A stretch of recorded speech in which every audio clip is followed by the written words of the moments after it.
என்ன சொல்றதுன்னு தெரியல. இது நடந்திருக்க கூடாது. ஏன்னா எப்பவுமே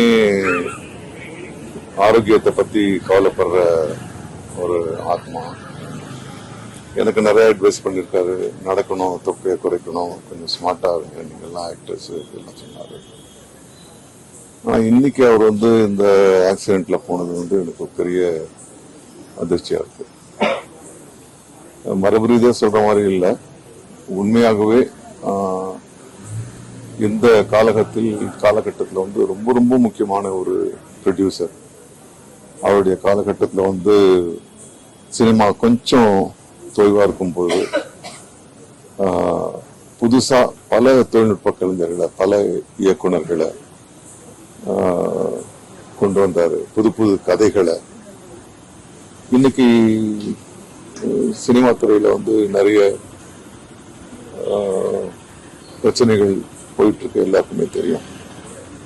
அவர் கடைபிடிச்ச அணுகுமுறையை நம்ம கடைபிடிச்சாலே பாதி பிரச்சனைகள் தீரும்.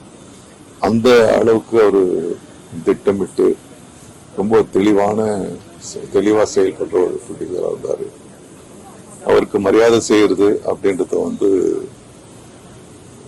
அவருடைய அணுகுமுறையை நாமும் கடைபிடிச்சுட்டு தான் அவருடைய குடும்பத்தாருக்கு, அவரோடு பயணித்தவர்களுக்கு என்னுடைய வாழ்ந்த அனுதாபங்கள் தென்னிந்திய நடிகர் சங்கத்தின் சார்பாக.